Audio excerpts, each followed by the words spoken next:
Welcome back to my YouTube channel. This is just, if you're not mind blown, I am, because this is just so relaxed. I just want to have this conversation with you guys. I am happy to be at home right now. I got a new phone, as you guys can see, better quality, and everything is just great. And I think I want to let you in a bit more of who I am, where I'm at, and where I'm going, because at the end of the day, this channel is called Zizi's Diary. I think let's start it at the fact that who am I outside the camera?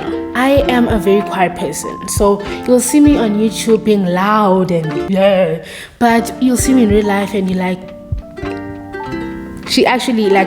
I might not even greet guys. Like, I am so I don't know, shy, quiet, all of the above. And really, when I think of it, when I was growing up, like younger, I was quite loud. I was just shy to people that I did not know. But say a few minutes into a conversation with someone that I did not know, like that loud self just came out. It just automatically came out. But it came to a point where the introvertedness within me grew more. You'd see it more, especially at school. But the funny part is that I still had that loud self of mine, and I would show it all the time to my family, to my friends, and all of those things. So I just kind of felt like I was working between two ends. Like, I would be in class, for example. This happened throughout high school and primary school. I'll be in class and I'll be like this sort of stoic. I developed this sort of stoic composure, because I knew that I'm confident in myself. I am all of these things. I have high self-esteem and all those things, but I was not comfortable being around other people in a sense. I was comfortable, but I was not comfortable talking with them. Let's put it that way. So I developed this sort of stoic composure where I'll just literally sit up. If any of you guys who don't know me or who know me but we're not close, you would see me in class or whatever, I would sit in a certain way, just sit and just just look around and just be I was so stoic. Some people call it aura, whatever, but it's not really it's not really aura. It was more of I developed this thing because I didn't want to seem sad or unhappy because I was not engaging with other people, or maybe in certain classes I didn't have any friends whatsoever. So I didn't want to seem like I am not happy being by myself, which I was unhappy. So this thing was sort of going on. Even in church, sometimes it would see me like that, and then boom, someone that I know comes up and I'm totally different. I have this energy, I have this, I really was in conflict with myself as well, deep inside. Now I need to put a little background to the fact that also there was a time in my life where I was facing a lot of bullying because of how quiet I was. It went from people asking me why are you always so quiet and whatnot, and then I sort of got into this big friend group, not at school, I won't mention where, but I got into this big friend group where I was sort of picked at because of how quiet I was. You're so weird, you're so strange, why don't you ever talk to us? I talked to them, but majority of the time I'll be quiet. And I think the reason why I was so quiet, especially with them, even though they were my friends, was the fact that I did not feel comfortable with them. I did not align with them and their ideas of fun and all of those things. So I was so quiet, and they would always pick on me because of that, and that just made matters worse. By the time I was going to high school, I was just at a terrible place socially. But there's just certain characteristics, there's certain personalities which I would just align with, and those people from high school that know me, they know me. Some people, within a short space of time of engaging with them in conversation, whatnot, or being around them, I grew very comfortable with them because of just simply their personality. Because of all of that bullying that I had experienced, and also because of how quiet and observant I am, I could identify that, okay, this person is someone that will not attack me for who I am, that is acceptive of who I am, you know what I mean? And as a result, they get to experience the fun side of me, right? After this, observing how I am and all of those things, being unhappy with who I was, more especially in high school, I got into like a rampage where I would searching online how to be charismatic, how to be an interesting person, how to make people like you more, and all of those things. I even got into personality types because I was not understanding myself. I was like, why am I like this? Like, why is it seemingly so much more easy for other people to engage with others while I can't, I got into that rampage. I even found out that I'm INFJ, which is like one of the rarest personality types or whatever. And I was like, oh, this finally makes sense. Really excited to feel like I'm understood. Like, the whole rampage of just like getting my happiness from finding a reason to why I was the way that I was. At the end of the day, I realized that I need to step out, like wake up and smell the coffee. Like, I need to actually be social, I can't make it an excuse. I can't make my personality type that I was born with or that I was nurtured into because of my past experience. I can't let that dictate who I become or how I engage with others. On social media right now, it's like a very big thing to encourage people to be yourself, and if you're a homebody, staying at home, and being introvert and all those things, which is not a bad thing. It's important to, at the end of the day, acknowledge who you are and what your experiences has made you to be. But there's also an element of like, if you want to achieve certain things, you need to step up and be who you have to be to achieve those things.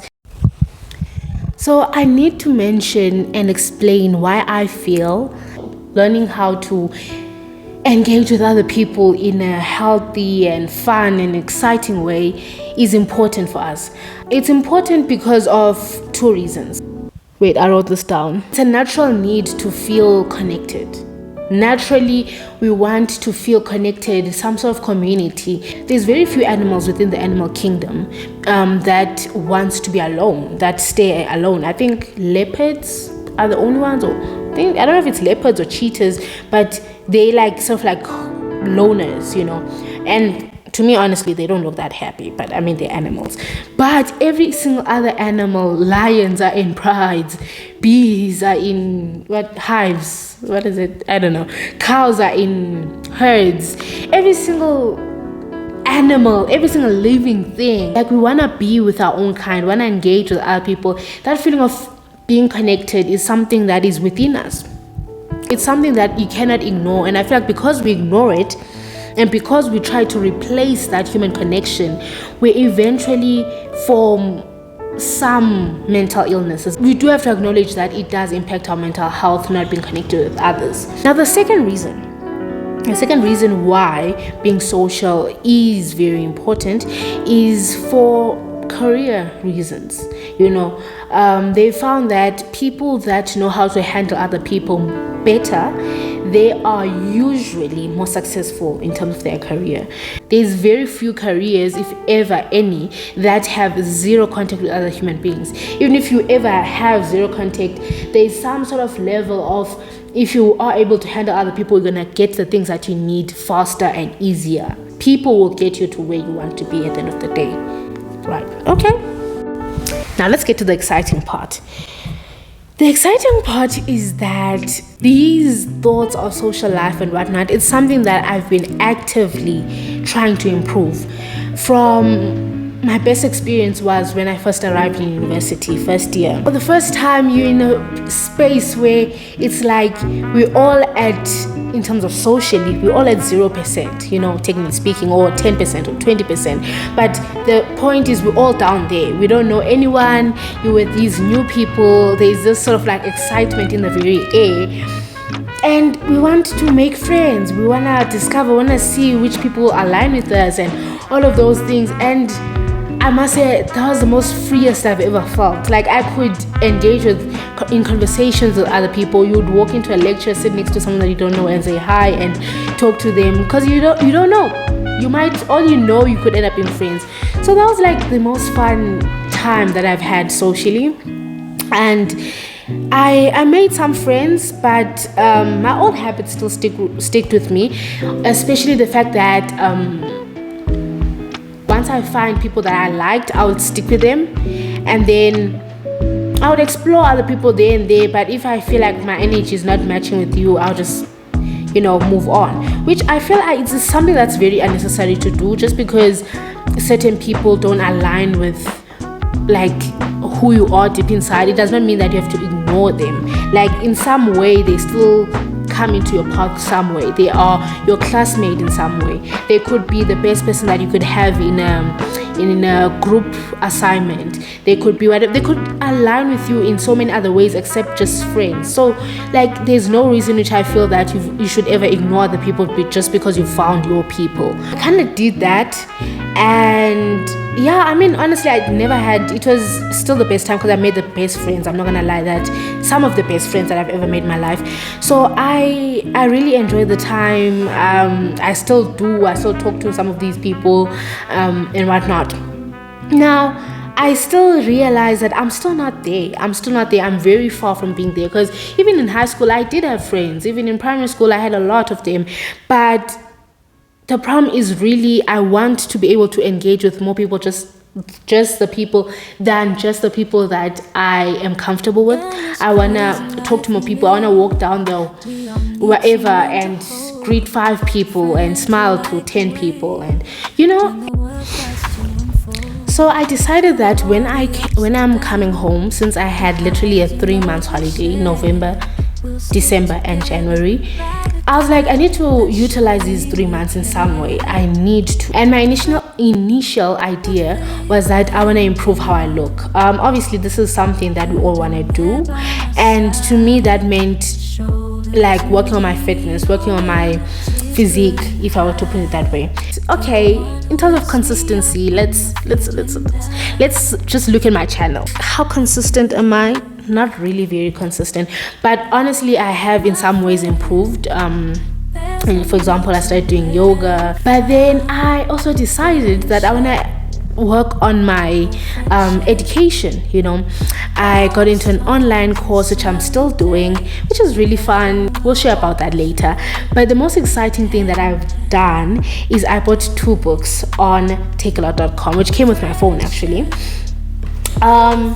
These 2 books, the first one that I've always wanted to buy is this one. It's called Never Split the Difference, Negotiating as if your life depended on it. So this book is a very, very, very, very popular book. It's by the guy Chris Voss. Chris Voss that wrote this book is a ex-FBI agent, I believe, and he has loads of experience in terms of negotiating. He's negotiated with hostages and all of those things. So this book was very, very highly recommended. Even my brother was reading this book and I was inspired to read it as well.